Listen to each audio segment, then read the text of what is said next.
شهر رمضان الذي أنزل فيه القرآن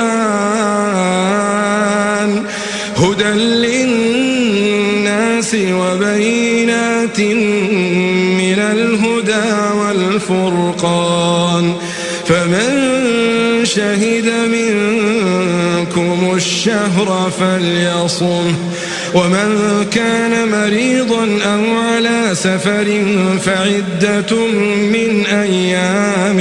أخر يريد الله بكم اليسر ولا يريد بكم العسر ولتكملوا العدة ولتكبروا الله على ما هداكم ولعلكم تشكرون وإذا سألك عبادي عني فإني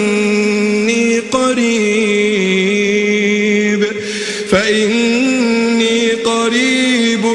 أجيب دعوة الداعي إذا دعان